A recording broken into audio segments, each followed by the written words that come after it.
প্রিয় দর্শক, একটা কথা আপনাদেরকে বুঝতে হবে যে আমার পেজ থেকে আমরা কোনো প্রোডাক্টের স্পন্সর ভিডিও দেই না। তা আপনারা আমার নামে যে প্রোডাক্টগুলো কিনে প্রতারিত হইতেছেন, যেগুলো আমার ছবি ব্যবহার করা, তো সেই প্রোডাক্টগুলো কিন্তু আমার পেজ থেকে যাচ্ছে না।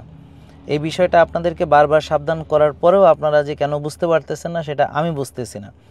আমার পেজে 3.3 মিলিয়ন বা 33 লাখ ফলোয়ার আছে। এখানে আপনার দেখবেন যে একটা অথেন্টিকেশন সিগনেচার আছে, যে আমার নামের পাশে একটা ব্লু চিহ্ন দেওয়া আছে, একটা টিক চিহ্ন, সেটা দেখতে পারেন। যেই পেজ থেকে সরাসরি লাইভ আমার ভিডিওগুলো রেগুলার যাচ্ছে, প্রতিদিনই আমাদের লাইভ যাচ্ছে, রিল যাচ্ছে।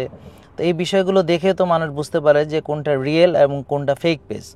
তো ফেক পেজ তো আমরা বন্ধ করতে পারছি না, আমরা আইনগত ব্যবস্থা নিয়েছি, আমরা জিডি করেছি, আমরা কেস করার প্রক্রিয়া শুরু করেছি, তাদেরকে বিভিন্নভাবে রিপোর্ট করা থেকে শুরু করে আমাদের পক্ষে যাবতীয় সব কিছু করছি। আপনাদেরকে একটু সচেতন হতে হবে যে কোনো একটা প্রোডাক্ট খেয়ে মানুষ স্লিম হয়ে যাবে, কোনো একটা প্রোডাক্ট খেয়ে মানুষ ডায়াবেটিস ভালো হয়ে যাবে, ওজন কমে যাবে। তো এ ধরনের প্রোডাক্টই যদি থাকে তাহলে লাইফস্টাইল মানার জন্য এত কিছু করার তো কোনো দরকারই নেই। আমরা ঘুমের গুরুত্ব বলছি, ব্যায়ামের গুরুত্ব বলছি, রোজার গুরুত্ব বলছি, মানসিক প্রশান্তির গুরুত্ব বলছি। তো এই যে এত কিছু আমরা চেষ্টা করছি, তো একটা প্রোডাক্ট খেয়ে যদি সব ভালো হয় তাহলে তো এগুলোর কোনো দরকার নেই। তো প্রিয় দর্শক, প্লিজ একটু বোঝার চেষ্টা করেন যে ওগুলো ফেক পেজ। আমার ছবি দেখে বিভ্রান্ত হবেন না, আমাদের অথেন্টিক পেজের সঙ্গে থাকুন। ভালো থাকুন, সুস্থ থাকুন।